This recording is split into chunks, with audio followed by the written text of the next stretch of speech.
নির্বাচনে খেলবেন আপনারা, আপনারাই হবেন প্লেয়ার, আমরা রেফারির ভূমিকায়, এবং আমরা রেফারির ভূমিকায় প্রকৃত অর্থে একদম নিরপেক্ষ রেফারির ভূমিকায় আমরা থাকতে চাই। আমাদের যে আচরণবিধি যে কথা আমাদের সচিব মহোদয় বললেন, এটা কিন্তু আমরা ড্রাফট করার পরে ওয়েবসাইটে দিয়েছিলাম। অনেক রাজনৈতিক দলের কাছ থেকে আমরা লিখিত মতামত পেয়েছি, অনেক সংস্থার কাছ থেকে আমরা লিখিত মতামত পেয়েছি, সেগুলো আমরা ইনকর্পোরেট করেছি। তো এই হচ্ছে কারণ আমাদের দেরি হওয়ার। আমরা এটা ফাইনাল পেলাম বোধহয় 3 তারিখে মাত্র ফাইনাল পেলাম। আজকের থেকে আমরা গতকালকে তো বোধ হয় না, গত পরশু আমরা এই SRO নাম্বারটা নিয়ে আমরা পেয়েছি। নির্বাচনে খেলবেন আপনারা, আপনারাই হবেন প্লেয়ার, আমরা রেফারির ভূমিকায়, এবং আমরা রেফারির ভূমিকায় প্রকৃত অর্থে একদম নিরপেক্ষ রেফারির ভূমিকায় আমরা থাকতে চাই।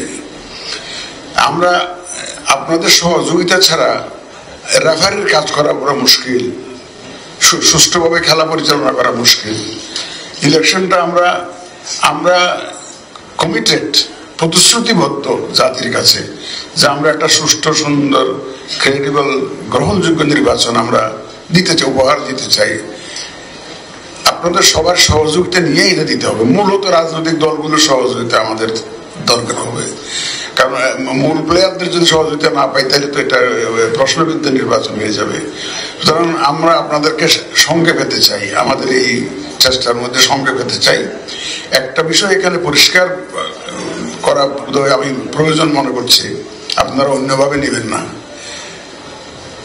যখনই একটা দল রেজিস্ট্রেশন পাবে নির্বাচন কমিশনের, আমরা যখন গেজেটটা করব, আমার কাছে এখন বোধ হয় 51টা কটা আছে, রেজিস্টার্ড দল কটা আছে? 51টা, 54টা দল। এই 54টা দল আমাদের কাছে বড় ছোট নেই, 54টা দলই আমাদের কাছে সমান, আমরা সমান গুরুত্ব দিয়ে দেখতে চাই। কারণ বড় ছোট মাপার ক্রাইটেরিয়া আমাদের কাছে নাই।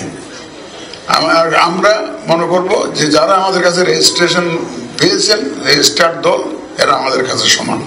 সুতরাং ওনাদের মূল্যবান মতামত, যেগুলো পরামর্শ, আমরা মনে করব যে পরীক্ষা নিরীক্ষা করে যদি গ্রহণযোগ্য হয়, এটা আমাদের জন্য অনেক উপকার হবে। আপনি আজকে আপনাদের সুচিন্তিত মতামত আমরা চাইব, এবং ইলেকশনের আগে, ইলেকশনের দিন এবং ইলেকশনের পরে এই 3টা ফেজে আপনাদের কোঅপারেশন লাগবে। শুধু ইলেকশনের দিন করলে হবে না, আগের থেকেই। আমরা এখন দেখি ঢাকা শহরে অনেক ক্ষেত্রে ছাইয়া গেছে, অলরেডি পোস্টার লাগে, অথচ আমরা পোস্টার নিষিদ্ধ ঘোষণা করেছি এখানে।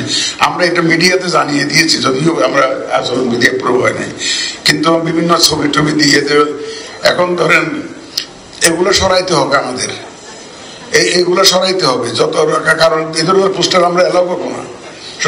আগে ভাগে আমরা জানিয়ে দিচ্ছি, যারা লাগিয়েছেন দয়া করে নিজেরাই সরাইতে পারেন, এবং এটাই হবে ভদ্র আচরণ। এবং আর যাতে কেউ পোস্টার না লাগান।